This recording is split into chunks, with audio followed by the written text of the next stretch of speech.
మీరు దేన్ని ఉద్దేశించి అంటే ఏ రకంగా అడుగుతున్నారు? భారతదేశంలోనే 12 జ్యోతిర్లింగాలు ఉన్నాయి. భారతదేశంలోనే 18 శక్తిపీఠాలు ఉన్నాయి. పంచభూత శివలింగాలు ఇక్కడే ఉన్నాయి. మోక్షపురాలు ఇక్కడే ఉన్నాయి. హిమాలయాలు ఇక్కడే ఉన్నాయి. ఇవన్నీ ఆలోచిస్తే భారతదేశానికే పరిమితమైన శక్తిగా అనుకోవచ్చా? ఇతర దేశాలకు ఆ పవిత్రత ఎందుకు లేదు? మీరు పుస్తకాలు బాగా చదువుతారు అనుకుంటా కదా, ఆ పుస్తకాలు ఎక్కడ పెట్టుకుంటారు? ఈ బాత్రూంలోనో, ఇంకా ఎక్కడో, లేదా దేవుడి గదిలోనో, ఇంకా ఎక్కడ పుస్తకాలు పెట్టరు కదా. అలాంటి వాళ్ళు చాలామంది ఉన్నారు. వాళ్ళు సమస్తం ఒకే బ్రహ్మాండాన్ని, ఒకే బ్రహ్మస్వరూపాన్ని దర్శించుకోగలరు. నిద్రపోవడానికి ఒక ప్రదేశం, తల్లిదండ్రులు ఉన్నారనుకోండి ఇంట్లో, వాళ్ళని ఎక్కడ కూర్చోబెడతాం? ఏదో కిచెన్లోనో లేదా ఇంకెక్కడో లాన్లోనో కూర్చోబెట్టాం కదా. ప్రపంచంలో ఏ దేశానికి లేనటువంటి ఒక మహోన్నతమైనటువంటి శక్తి భారతదేశానికి, భరత ఖండానికి ఎందుకు వచ్చింది అంటే, పుణ్యమైనటువంటి క్షేత్రాలన్నింటినీ పావనం చేస్తూ వారి వారి దేవతల యొక్క ఉపచారాల కోసం వచ్చినటువంటివి నదులు.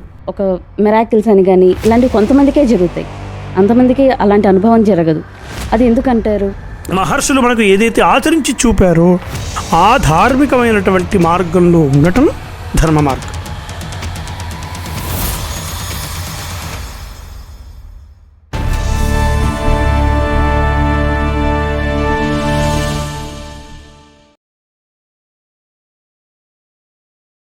శ్రీ గురుభ్యో నమః, శ్రీమాత్రే నమః. మా ఉపాస్మహే యూట్యూబ్ ఛానల్కు స్వాగతం, సుస్వాగతం. నా పేరు శిల్పా రమేష్. ధర్మో రక్షతి రక్షితః, మనం ధర్మాన్ని రక్షిస్తే అదే ధర్మం మనల్ని రక్షిస్తుంది అనే ఈ మహావాక్యాన్ని ఆచరణలో పెట్టడమే ప్రధాన లక్ష్యంగా ఈరోజు మా ఉపాస్మహే యూట్యూబ్ ఛానల్కు విశిష్ట అతిథిగా విచ్చేసిన వారు గురుతుల్యులు, శివపూజా ధురంధరులు, వేద పండితులు అయిన పూజ్యశ్రీ ముదిగొండ చందుశర్మ గారు. ఇంటింటా శివారాధన అనే మహత్తర మహా సంకల్పంతో ఎన్నో శివాభిషేకాలు, వైదిక క్రతువులను శాస్త్రోక్తంగా నిర్వహిస్తూ స్వధర్మాన్ని ఆచరిస్తూ సనాతన ధర్మాన్ని పరిరక్షణను తన జీవన విధానంగా స్వీకరించి ధర్మ మార్గంలో నిరంతరం సాగుతున్న మహనీయులు శ్రీ చందుశర్మ గారు. అలాగే స్వధర్మం అనే యూట్యూబ్ ఛానల్ ద్వారా సనాతన ధర్మానికి సంబంధించిన శాస్త్రోక్తమైన సాంప్రదాయబద్ధమైన విషయాలను సైతం మన అందరికీ సులభంగా అర్థమయ్యే విధంగా వివరిస్తూ భారతీయ సనాతన ధర్మాన్ని ప్రపంచవ్యాప్తంగా విస్తరింపచేయాలనే దివ్య సంకల్పంతో నిరంతరం ధర్మసేవను కొనసాగిస్తున్నారు. మా ఆహ్వానానికి వెంటనే స్పందించి ఈ పాడ్కాస్ట్ కార్యక్రమానికి తన అమూల్యమైన సమయాన్ని కేటాయించినందుకు గురువుగారికి మా హృదయపూర్వక కృతజ్ఞతలు తెలియజేస్తూ మా ఛానల్ తరఫున స్వాగతం, సుస్వాగతం. గురువుగారు నమస్కారం అండి. మా ఉపాస్మహే యూట్యూబ్ ఛానల్కి మీ అమూల్యమైన సమయాన్ని ఇచ్చినందుకు ధన్యవాదాలు. ధన్యవాదాలు. మీకు కూడా నన్ను ఆహ్వానం చేసినందుకు మీకు కూడా కృతజ్ఞతలు. గురువుగారు, ఇవాళ మా మొదటి ప్రశ్న కొంతమంది అడుగుతున్న ప్రశ్ననే ఈరోజు మా మొదటి ప్రశ్నగా మీ ముందుకు తీసుకొస్తున్నామండి. వారు అడిగిన ప్రశ్న ఏంటంటే, మనం పూజించే భగవంతుడు భారతదేశానికి మాత్రమే చెందిన శక్తా లేక విశ్వవ్యాప్తమైన శక్తా?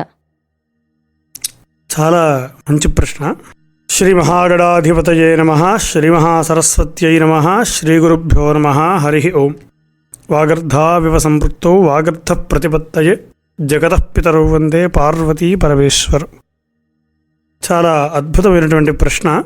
మాటికి భగవంతుడు విశ్వవ్యాప్తమైన వాడే. మీరు దేన్ని ఉద్దేశించి అంటే ఏ రకంగా అడుగుతున్నారు? ఎందుకంటే వాళ్ళు ఏం అడుగుతున్నారంటే, గురువుగారు, భారతదేశంలోనే నదులకు పుష్కరాలు వస్తాయి. భారతదేశంలోనే 12 జ్యోతిర్లింగాలు ఉన్నాయి. భారతదేశంలోనే 18 శక్తిపీఠాలు ఉన్నాయి. పంచభూత శివలింగాలు ఇక్కడే ఉన్నాయి. మోక్షపురాలు ఇక్కడే ఉన్నాయి. ఋషులు ఇక్కడే తపస్సు చేశారు. హిమాలయాలు ఇక్కడే ఉన్నాయి. ఇవన్నీ ఆలోచిస్తే భారతదేశానికే పరిమితమైన శక్తిగా అనుకోవచ్చా? ఇతర దేశాలకు ఆ పవిత్రత ఎందుకు లేదు? చాలా చాలా మంచి ప్రశ్న. అందరికీ ఖచ్చితంగా దీంట్లోనే ఆంతర్యం తెలియాలి. ముమ్మాటికి భగవంతుడు విశ్వవ్యాప్తమైనటువంటి వాడే, దాంట్లో ఎలాంటి సందేహము లేదు. ఇప్పుడు మనం ఒక ఇల్లు నిర్మాణం చేసుకుందాం అనుకున్నాం అనుకోండి. మీరు కొంచెం సింపుల్గా అందరికి అర్థమయ్యే రీతిలో చెప్పే ప్రయత్నం చేస్తాను. మీరు ఇప్పుడు ఇల్లు నిర్మాణం చేసుకుంటే మీరు పుస్తకాలు బాగా చదువుతారు అనుకుంటా కదా, ఆ పుస్తకాలు ఎక్కడ పెట్టుకుంటారు? ఈ బాత్రూంలోనో, ఇంకా ఎక్కడో, లేదా దేవుడి గదిలోనో, ఇంకా ఎక్కడ పుస్తకాలు పెట్టరు కదా. పుస్తకాలు కట్టు ఒక ప్రాంతంలో ఉంటారు. కిచెన్లో పడుకోరు కదా. పడుకుంటారు? లేదు, పడుకోరు. కాబట్టి కిచెన్లో పడుకో. కిచెన్లో వంట చేసుకుంటాం, అక్కడ తినాం కదా. వచ్చి డైనింగ్ హాల్లో తింటాం కదా. నిద్రపోవడానికి ఒక ప్రదేశం, తల్లిదండ్రులు ఉన్నారనుకోండి ఇంట్లో, వాళ్ళని ఎక్కడ కూర్చోబెడతాం? ఏదో కిచెన్లోనో లేదా ఇంకెక్కడో లాన్లోనో కూర్చోబెట్టాం కదా. వాళ్ళకంటూ ఒక గౌరవం ఇచ్చి ఒక స్థానం వేసి వాళ్ళని అక్కడ కూర్చోబెడతాం.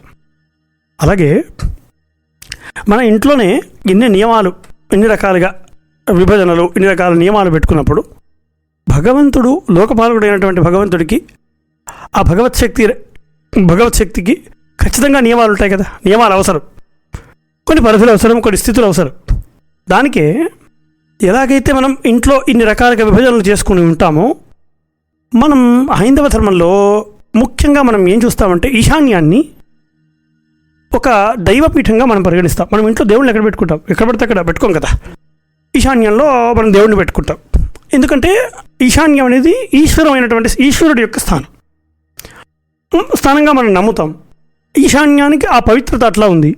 దేవతలు, మునులు సంచరించేటువంటి ప్రాంతముగా మనం ఈశాన్యానికి అంత స్థానాన్ని ఇస్తాం. అక్కడ గాలి వెలుతురు ఎక్కువగా రావడానికి దానికి తగ్గట్టుగా మనం ఏర్పాటు చేసుకుంటాం. అలా రావడం కోసం మనం కొన్ని నిర్మాణాలు కూడా మనం అలా చేసుకుంటాం. ఈశాన్యంలో బరువు పెట్టకూడదని, ఈశాన్యంలో దేవత సంచారం అని మనం నమ్ముతాం.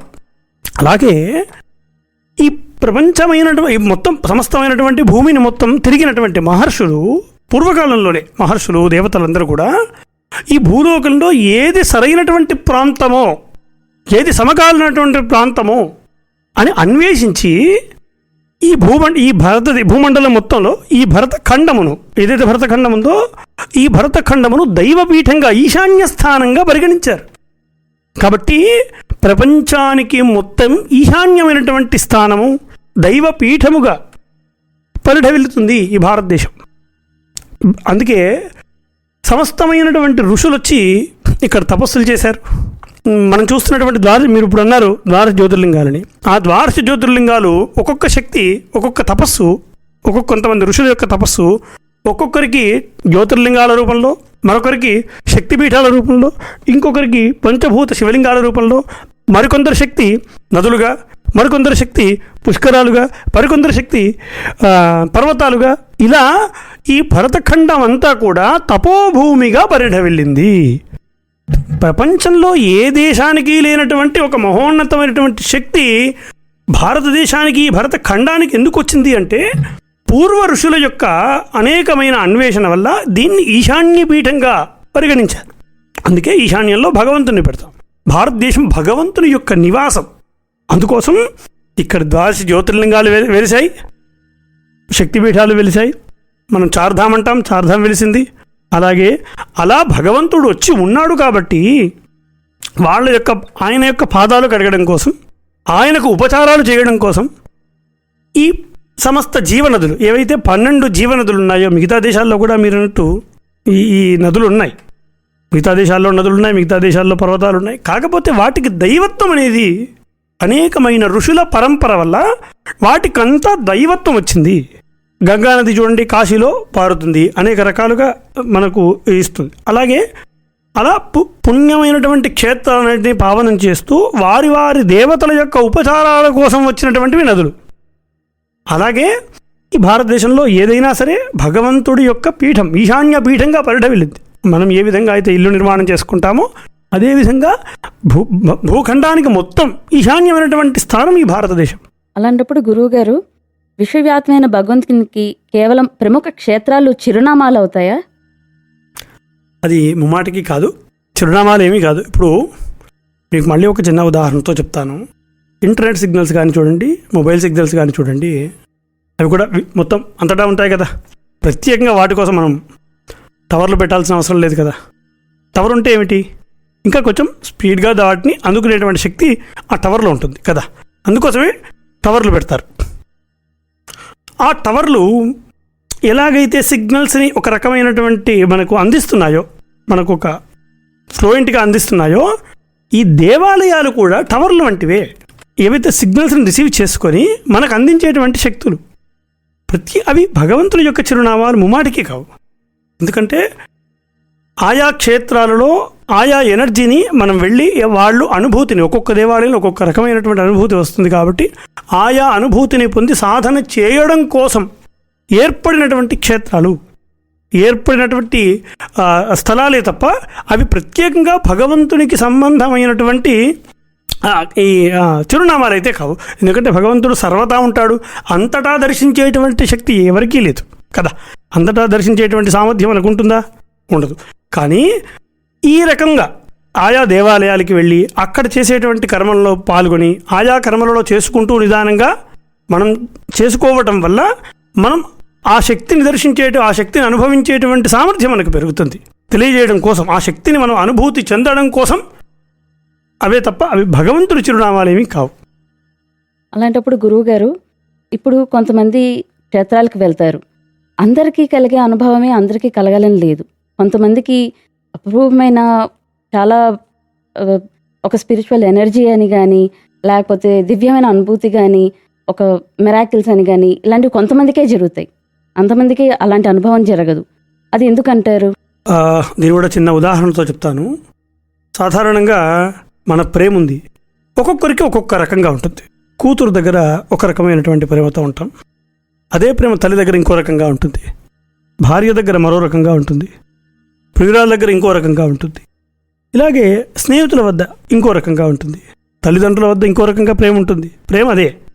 ఇన్ని రూపాంతరాలు చెందుతున్నప్పుడు భగవంతుడి యొక్క అనుభూతి కూడా వారి వారి సాధనలు, వారి వారి వ్యక్తిగత సామర్థ్యం, వారి వారి స్థితులు, వారికి ఉన్నటువంటి శక్తులు, వాటి వల్ల వారు ఆచరించేటువంటి విధానాల వల్ల ఆ యొక్క అనుభూతి పొందేటువంటి విధానాలు మారుతాయి. అంతే తప్ప బ్రహ్మాండమైనటువంటి ఆ పరబ్రహ్మ స్వరూపము యొక్క అనుభూతి ఒకటే.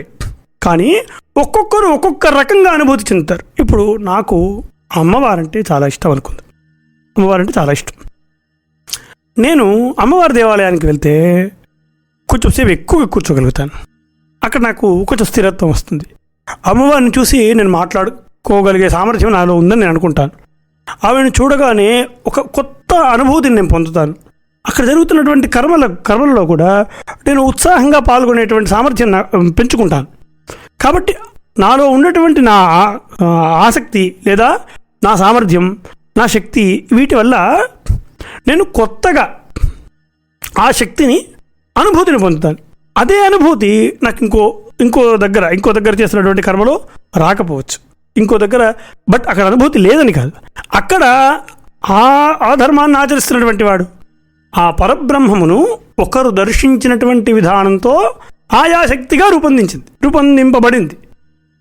ఒకరికి విష్ణుస్వరూపంగా అనుభూతి, మరొకరికి మాతృస్వరూపంగా అనుభూతి, ఇంకొకరికి పితృస్వరూపంగా అనుభూతి, మరొకరికి గణపతి స్వరూపంగా, కుమారుడి స్వరూపంగా అనుభూతి. ఇలాగా ఒక్కొక్కరు ఒక్కొక్క రకమైనటువంటి అనుభూతిని పొందుతున్నారు.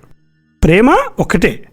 ఒక్కొక్కరి దగ్గర ఏ రకమైనటువంటి ప్రేమను పొందుతున్నారో, ఇస్తున్నామో, అలాగే భగవంతుడు కూడా ఒక్కొక్కరికి ఒక్కొక్క రకమైనటువంటి అనుభూతిని ఇక్కడ ఇస్తున్నాడు. అంతే తప్ప ఇది తప్పు కాదు. ఇది హైందవంలో చాలా ఉత్తమమైనటువంటి విధానం. కానీ అందులో పరమయోగులు ఉంటారు. వాళ్ళు పరిపూర్ణమైనటువంటి పరబ్రహ్మాన్ని దర్శించగలుగుతారు.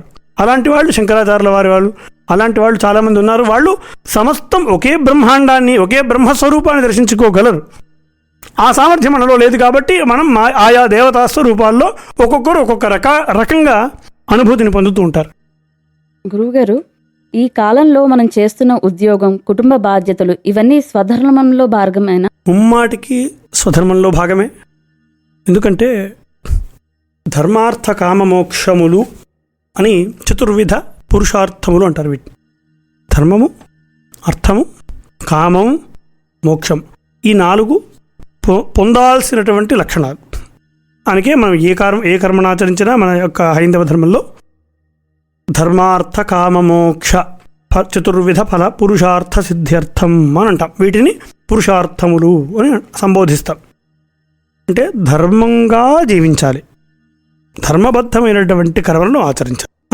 ఏదైతే వేద ప్రతిపాదితమైన కర్మ ఉన్నదో, వేదం ఏదైతే చెప్పిందో, ఏదైతే ధార్మికులు ఆచరిస్తూ వస్తున్నారో, మహర్షులు మనకు ఏదైతే ఆచరించి చూపారో, ఆ ధార్మికమైనటువంటి మార్గంలో ఉండటం ధర్మ మార్గం. అందులోనే ఇతరులకు మోసం చేయకుండా అర్థం అంటే ఏమిటి? ధనాన్ని సంపాదించుకోవటం. అది ఉద్యోగంగా కావచ్చు, వ్యాపారంగా కావచ్చు, ఇంకా ధర్మంగా ఉంటూ ఉత్తమమైనటువంటి ధనాన్ని ఆర్జించడం. కామములు అంటే ఉత్తమమైనటువంటి సంతానాన్ని కలగటం. తద్వారా ఉత్తమమైనటువంటి స్థితిని ఏర్పాటు చేయడం, ఉత్తమమైన ధర్మ మార్గాన్ని ఏర్పాటు చేసి తద్వారా మోక్షాన్ని పొందడం, ఇవన్నీ కూడా హైందవ ధర్మంలోని భాగాలే, స్వధర్మంలోని భాగాలే, సద్ధర్మం చెప్పుతున్నటువంటి ఆచారాలే, పరధర్మం ఏమీ కావు. అడ్డుపడుతున్నాం అంటే నా ధర్మంలో ఉంటూ నేను నిజాయితీగా ధర్మబద్ధంగానే జీవిస్తూ ప్రస్తుతం ఉన్నటువంటి ఆధునిక సమాజం దృష్ట్యా మనం ఆయా అర్థాన్ని స్వీకరిస్తున్నాం, దాంట్లో తప్పేమీ లేదు. గురువుగారు, ఈరోజు మా ఉపాస్మహే యూట్యూబ్ ఛానల్ పాడ్కాస్ట్కి వచ్చి మీ అమూల్యమైన సమయాన్ని కేటాయించి సనాతన ధర్మానికి సంబంధించిన ఎన్నో లోతైన విషయాలను మా ప్రేక్షకులకి స్పష్టంగా వివరించినందుకు మీకు మా హృదయపూర్వక కృతజ్ఞతలు. ధన్యవాదాలండి.